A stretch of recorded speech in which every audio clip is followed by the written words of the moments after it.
भाई 1 और 2 जून की जो मध्य रात्रि है ना, उसमें देवगुरु बृहस्पति अपना राशि परिवर्तन कर रहे हैं। मिथुन राशि से कर्क राशि में जा रहे हैं। ऐसी घटना जिसका असर अगले 5 महीनों तक हमारे घरों में, हमारी इकोनॉमी पे, हमारी सोच पे, हमारे रिश्तों में, इवन हमारी चॉइसेस तक पे पड़ने वाला है।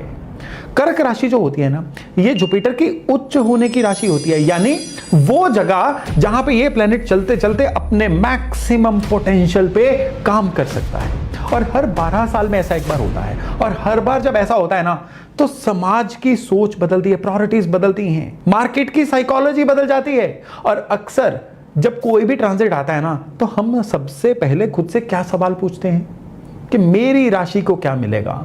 यह सवाल नेचुरल है, यह सवाल इंपॉर्टेंट भी है, लेकिन अगर आप सिर्फ इसी सवाल पे रुक जाएंगे ना कि मेरे लिए क्या है, तो आप इस ट्रांजिट का जो असली फ्लेवर है ना, जो असली अर्थ है, उसको मिस कर देंगे। एक विशेष सूचना, क्योंकि जो बड़ा ट्रांजिट होता है ना, ये बड़ा ट्रांजिट है, ये सिर्फ इंडिविजुअल्स को नहीं छुएगा, ये कलेक्टिव जो साइकोलॉजी होती है ना सभी की, उसको छूता है। सोसाइटी के एक बड़ा नरेटिव जो होता है ना, ये शिफ्ट होता है। ये उन टॉपिक्स को निकाल के आपके सामने रख देता है जो बरसों से कहीं डॉर्मेंट छिपे हुए पड़े हुए थे, आपकी अटेंशन मांग रहे थे। मेरे एक्सपीरियंस में जब जब जुपिटर कर्क में आया है ना, सोसाइटी ने धीरे धीरे एक पर्टिकुलर स्टैंड लिया है, दिशा पकड़ी है। समाज ने अपने अग्रेशन की जगह पे long term security, long term planning में ध्यान लगाया है। लोगों के पैसा कमाने के तरीके बदले हैं, पढ़ाई में नए नए सब्जेक्ट ऐड हुए हैं, रियल एस्टेट का सिनेरियो बदला है।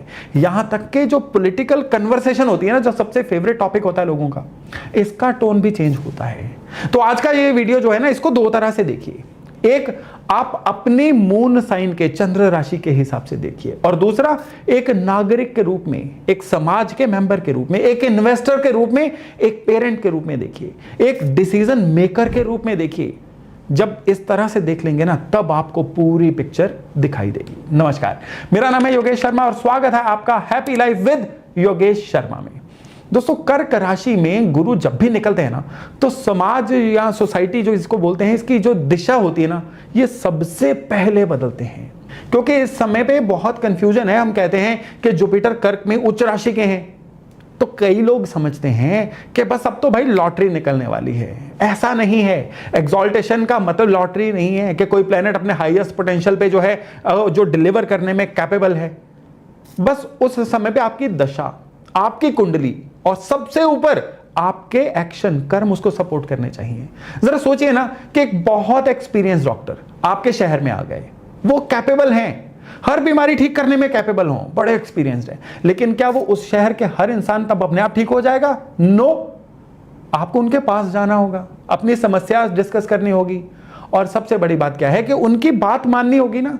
जो पीटर ठीक वही डॉक्टर हैं, अवेलेबल हैं, विलिंग हैं, कैपेबल हैं, लेकिन उसकी जो एनर्जी को आपने पहचानना है, उसके तरीके से चलना है।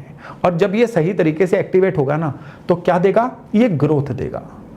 ये जब एक्टिवेट होता है ना, तो इंसान को फैमिली ओरिएंटेड बनाता है, थोड़ा और सयाना बना देता है।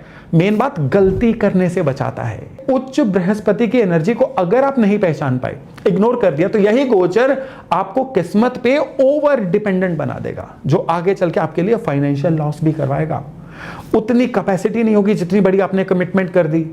गलत लोगों के साथ आपने कोई ना कोई अपनी संगत बना ली, या उन लोगों पे विश्वास कर लिया, और सबसे बड़ी समस्या कि मैं ही सही हूं, बाकी सब गलत हैं, ये एटीट्यूड आ जाएगा।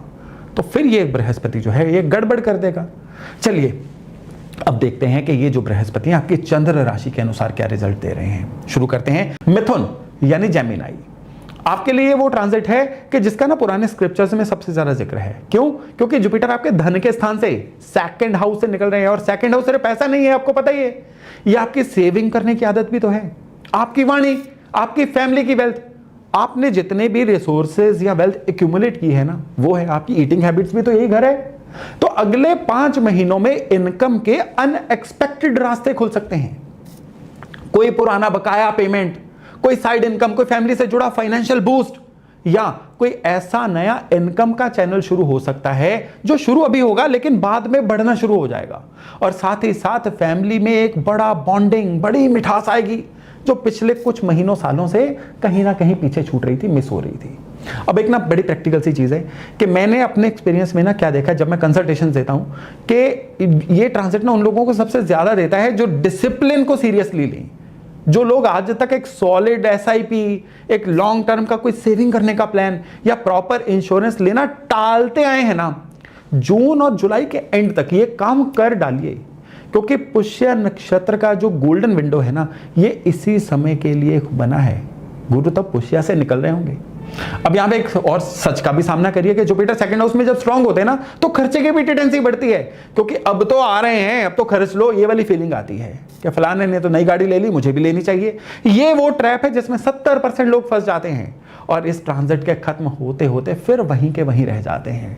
आने वाली इनकम का आधा सेव करिए और आधा स्पेंड करना, ये फार्मूला अपनाइए और यही दरअसल आपकी असली जीत होगी। भावनाओं में नहीं बहना है।